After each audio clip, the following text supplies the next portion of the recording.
Shalom, selamat pagi Bapak Ibu pendengar Blessing Morning yang terkasih di dalam Tuhan Yesus Kristus. Kembali pagi hari ini sebelum kita melakukan segala pekerjaan kita akan bersama-sama merenungkan kebenaran firman Tuhan.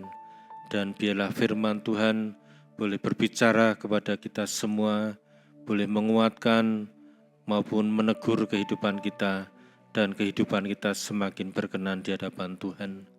Firman Tuhan pagi hari ini dari Kisah Para Rasul, pasal 27 ayat 34b.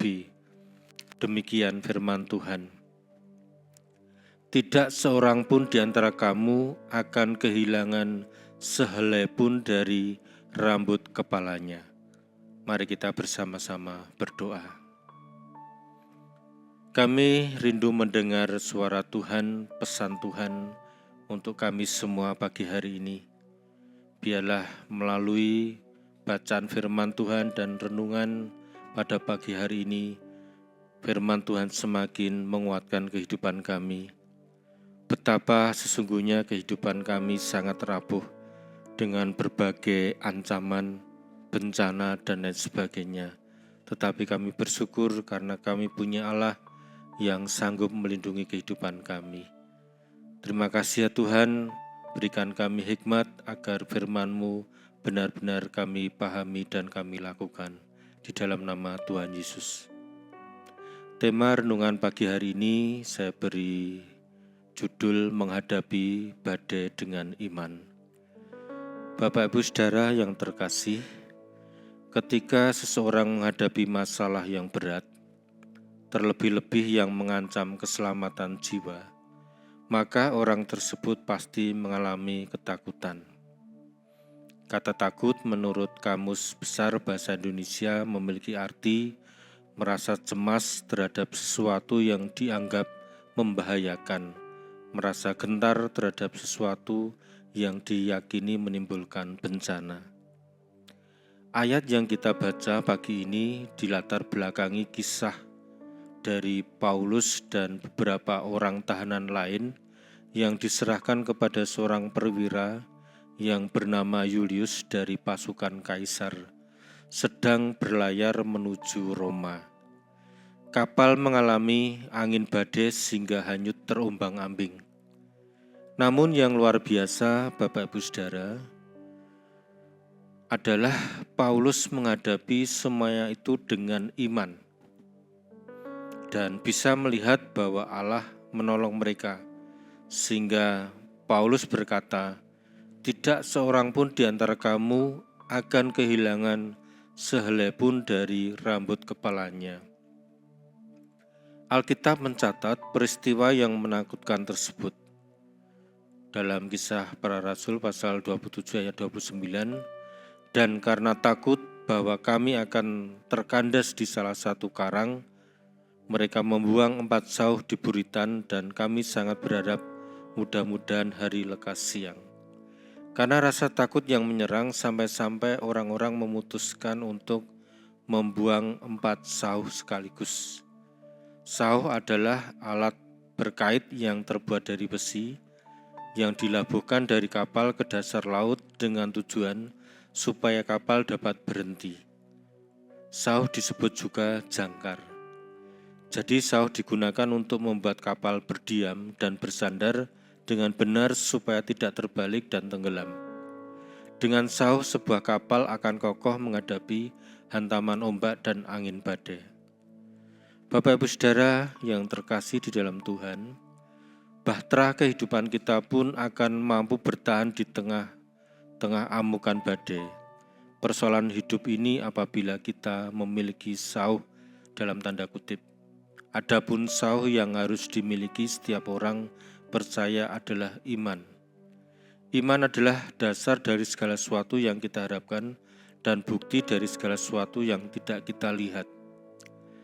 Badai permasalahan sebesar apapun boleh saja menyerang, tapi jika kita memiliki iman yang kuat di dalam Tuhan, maka kita akan mampu bertahan. Iman adalah kekuatan ilahi yang dapat menghancurkan segala penghalang yang ada di depan kita. Ada tokoh-tokoh Alkitab yang menunjukkan pengalaman pertolongan Allah luar biasa ketika beriman. Ketika iman bekerja, maka mereka bisa mendapatkan pertolongan yang luar biasa. Salah satunya Daud, yang dipandang kecil dan diremehkan manusia, tetapi mampu mengalahkan Goliat, raksasa Filistin. Ketika iman bekerja, Bapak Saudara, segala sakit penyakit kita dapat disembuhkan karena kita tahu bahwa segala kelemahan dan penyakit kita sudah ditanggung Kristus di kayu salib. Oleh bilur-bilurnya kamu telah sembuh. 1 Petrus 2 ayat 24b. Bapak Saudara yang dikasihi dalam Tuhan, dengan iman pula kita menyadari bahwa segala sesuatu tidak bisa menolong kita selain Tuhan Yesus, sehingga membuat kita harus bersandar sepenuhnya kepada Tuhan. Ketika kita mengalami badai kehidupan yang bahkan mengancam jiwa kita, mari kita bertindak dengan benar. Kita belajar dari Paulus yang tetap percaya kepada Allah. Saat kita mengandalkan Allah dan tidak mengandalkan kekuatan sendiri atau tidak berharap kepada manusia, tetapi kepada Tuhan, saat itulah kita akan melihat kemenangan besar terjadi di dalam kehidupan kita. Mari kita bersama-sama berdoa. Terima kasih ya Tuhan untuk firman Tuhan pagi hari ini yang boleh menguatkan kehidupan kami. Tuhan, banyak badai kehidupan di dalam kehidupan kami. Banyak tantangan, persoalan, sakit penyakit, dan juga hal-hal yang lain yang bahkan mengancam jiwa kami. Tetapi semuanya kami serahkan ke dalam tangan kasih-Mu. Jika Allah menyertai kehidupan kami, bahkan sehelai rambut pun tidak akan jatuh di dalam kehidupan kami. Terima kasih ya Tuhan, karena sesungguhnya Allah sanggup memberikan pertolongan di dalam kehidupan kami. Hamba berdoa untuk seluruh pendengar Blessing Morning, Tuhan akan sertai mereka semua, seperti halnya Tuhan sudah menyertai Paulus dalam kisah itu beserta juga rombongan di mana menghadapi badai ombak, tetapi mereka boleh selamat. Kami percaya Tuhan, dalam kehidupan kami, Tuhan pun juga menyertai kehidupan kami semua. Di dalam nama Tuhan Yesus kami berdoa. Amin. Terimalah berkat Tuhan. Tuhan memberkati engkau dan melindungi engkau. Tuhan menyinari engkau dengan wajah-Nya dan memberi engkau kasih karunia. Tuhan menghadapkan wajah-Nya kepadamu dan memberi engkau damai sejahtera. Kiranya berkat anugerah dari Allah Bapa, kasih karunia dari Tuhan kita Yesus Kristus, dan persekutuan dengan Allah Roh Kudus menyertai kehidupan kita dari sekarang sampai selama-lamanya. Amin. Selamat pagi, selamat beraktivitas. Tuhan Yesus memberkati.